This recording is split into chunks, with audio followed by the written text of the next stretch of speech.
we were children, me and my younger brother.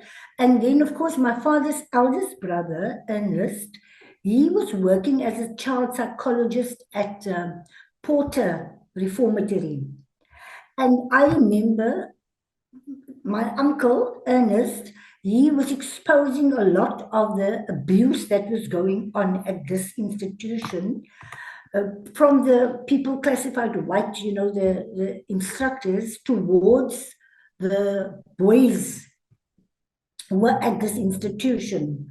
And then eventually it became so bad because my uncle was doing it continuously and he received a lot of opposition from the authorities.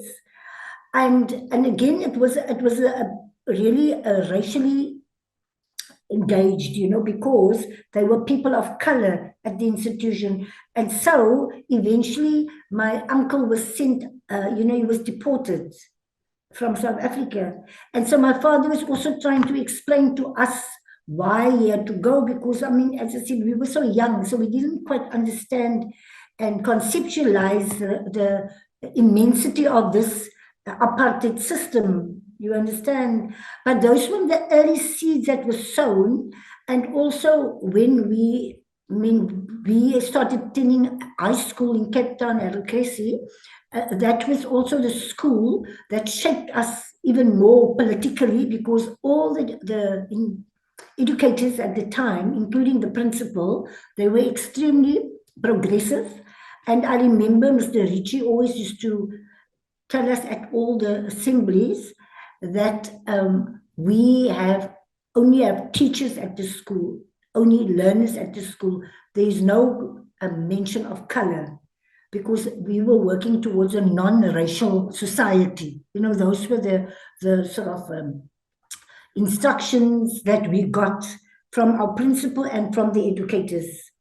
So all those things contributed to shaping me and others to become very, very conscious of our upbringing and our surroundings. And of course, as time went by, we also learned, because then we became older and we could, understand and grasp things in a much better light than what we did when we were younger.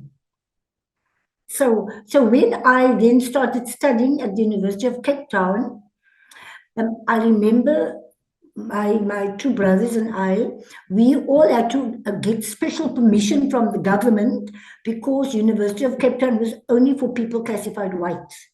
And that was also something that, we had to grapple with, because it was very challenging for us to know that we were not good enough to be at an institution with other human beings.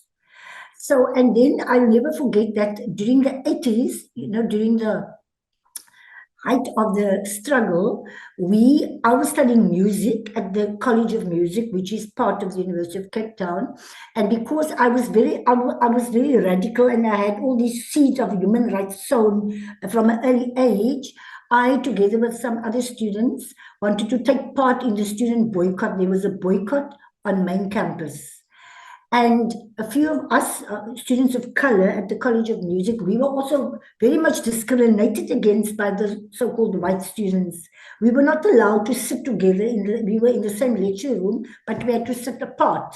We had special places demarcated for people of color. And that also caused a lot of animosity. You can imagine there were a few of the so-called white students who wanted to try and become befriend us, because they told us that they had their backgrounds. I remember my one friend John, he specifically told me that he attended Thornton High School in Thornton, and how every Monday morning their principal used to have an assembly with them, and they had to sing Distim, Distim, and they had to hoist the South African flag, and the principal used to tell them, you must be careful of black people because they are terrorists. And the principal even warned them that if they should see any black people near to the school, they should alarm the principal, because he would then immediately contact the police. because they're not supposed to be close to the school. So all these things sort of, as I said, impacted on me. So that is why when the boycott started, then we, as a student of color, wanted to participate. So we went up to main campus and we joined the struggle and the marches. And then we were actually summoned by the head of the music department. I'll never forget. They called us in and they reprimanded us because they told us that we are here to study music and we cannot be part of a mass protest. And of course, we challenged them because we told them that when we go home from this College of Music, which was exclusively white, then we go back to the townships and to our struggles and to our discrimination and etc. So of course, so that was also part of my upbringing, my growing up years in Cape Town, and then of course many other incidents after that. But because I came from a very sort of, I would say, very spiritual, religious home, I'm also a priest. I'm the sixth generation in my family, and both my mother's family and my father's family. So it was just obvious that I would also have some role to play in the church per se. But one thing my father taught us, because he was such an activist, he always informed us and greatly impacted our way of thinking, that we are all created in the image of God and that no religion is superior to another religion, because my father had many Muslim friends and he also had a Jewish friend, and etc. So those things also played a big role in my life.